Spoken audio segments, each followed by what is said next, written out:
Imagine कीजिए, एक लड़का है। उसने अपने जिंदगी के 25 साल पढ़ाई को दिए। स्कूल में टॉपर था, कॉलेज में गोल्ड मेडलिस्ट। उसने मास्टर किया, फिर पीएचडी। उसके नाम के आगे डॉक्टर लगता है। लेकिन आज वो सुबह 8 बजे उठकर एक सरकारी दफ्तर में झाड़ू लगाने जा रहा है। ये कोई कहानी नहीं है, ये इंडिया की 2026 की ब्रूटल रियलिटी है। अभी हाल ही में राजस्थान में चपरासी की भर्ती निकली। पोस्ट थी सिर्फ 53,000, लेकिन अप्लाई करने वाले लोग थे 24 लाख। और इनमें अनपढ़ लोग नहीं थे, इनमें पीएचडी, एमबीएस और ग्रेजुएट स्कॉलर्स थे। सरकार कहती है देश सुपर पावर बन रहा है, कॉर्पोरेट कहते हैं कि इकोनॉमी बूम कर रही है, तो फिर देश का सबसे पढ़ा लिखा यूथ सड़क पर क्यों है? क्यों एक पीएचडी होल्डर को पानी पिलाने की नौकरी के लिए भीख मांगनी पड़ रही है? आज इजी फिनकोड पर हम उस साइलेंट क्राइसिस को एक्सपोज करेंगे, इसे सरकार छुपा रही है। आज हम बात करेंगे कि कैसे आपका फ्यूचर चोरी हो चुका है।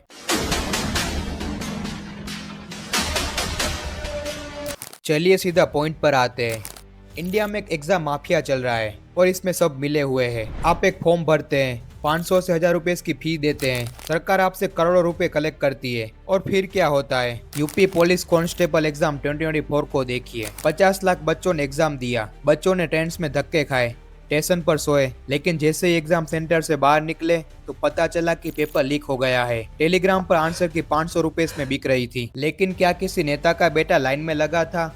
लाइन में लगा था एक किसान का बेटा, एक रिक्शा वाले का बेटा। जब बच्चों ने प्रोटेस्ट किया तो उन्हें क्या मिला? नौकरी, जस्टिस। उन्हें मिली लाठियां, उन्हें मिली एफआईआर्स। और ये सिर्फ यूपी की कहानी नहीं है।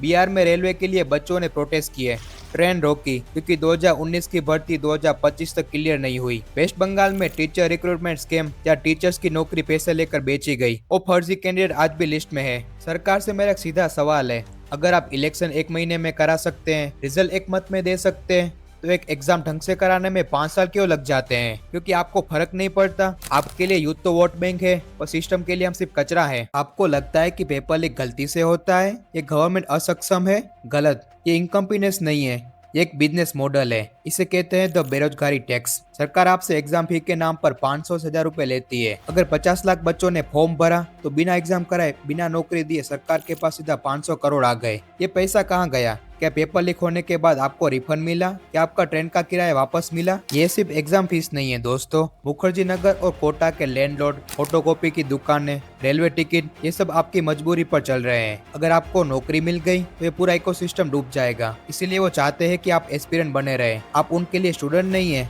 आप उनके लिए रिकरिंग कस्टमर है। जितने साल आप फेल होंगे उतना उनका बिजनेस चलेगा। सरकार आपको नौकरी दे या न दे, लेकिन आपको उम्मीद बेचकर वो अपना खजाना भर रही है। रुकिए, इस क्राइम में सरकार अकेली नहीं है। एक और कल्प्रिट है जो आपकी नाक के नीचे से आपको लूट रहा है, प्राइवेट कॉलेज माफिया। इंडिया में मशरूम की तरह गली गली में इंजीनियरिंग और एमबीए कॉलेजेस खुल चुके हैं। इनके चमक दमक वाले एड देखो, 100% प्लेसमेंट, लाइफ सेट है। लेकिन हकीकत क्या है? इन्फोसिस के फाउंडर नारायण मूर्ति ने खुद कहा था कि 85% इंडियन इंजीनियर कोड लिख ही नहीं सकते, क्योंकि आपने इन कॉलेजेस को 4 साल दिए। अपने बाप की जिंदगी भर की कमाई के 10 से 15 लाख रुपए फीस में भरे। ये पैसा कहाँ से आया था?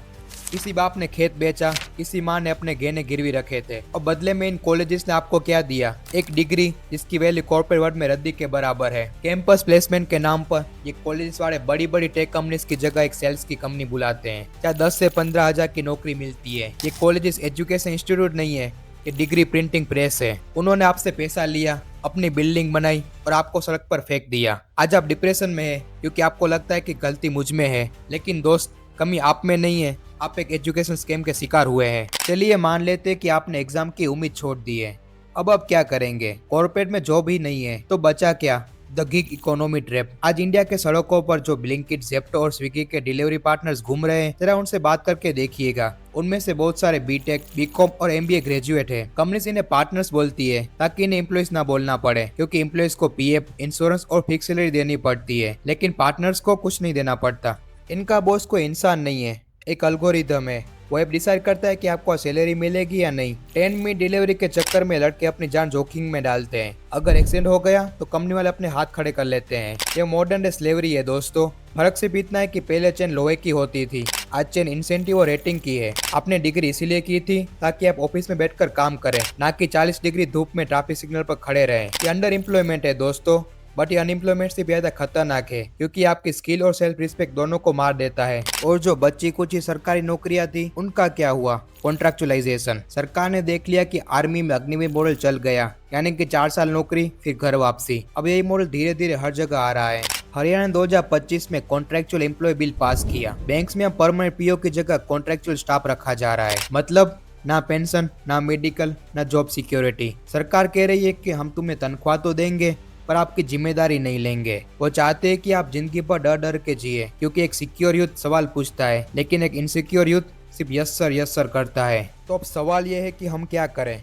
सिस्टम करप्ट है, एग्जाम लीक है, प्राइवेट जॉब एक्सप्लॉइट कर रहा है। क्या हम हार मान ले? बिल्कुल भी नहीं। सबसे पहले होप रखना बंद कर दो कि कोई नेता आएगा और तुम्हें बचाएगा। No one is coming to save you. तुम्हें खुद को बचाना होगा। इन एग्जाम के पीछे अपने 20s के 5 साल वेस्ट मत करो। अगर 2 साल में नहीं हुआ तो move on. Don't become a veteran aspirant. Degree को भूल जाओ, स्किल पे फोकस करो। वो स्किल जो बेची जा सके, जैसे कि कोडिंग, वीडियो एडिटिंग, सेल्स या एआई। अगली बार जब कोई वोट मांगने कोई आए तो मंदिर या फ्री राशन पर नहीं बल्कि एम्प्लॉयमेंट पर सवाल पूछो कि मेरी डिग्री की वैल्यू क्या है। ये देश हमारा है, इस देश के फ्यूचर पर हक हमारा है। अगर वो हमें टेबल पर जगह नहीं देंगे तो हम अपनी कुर्सी खुद लेकर आएंगे। शेयर दिस वीडियो, इतना शेयर करो कि ये उनके एसी केबिन तक पहुंचे जिन्होंने हमारे सपने बेच दिए हैं। और हमारे चैनल को सब्सक्राइब करें। हम सच बोलना बंद नहीं करेंगे। जय हिंद।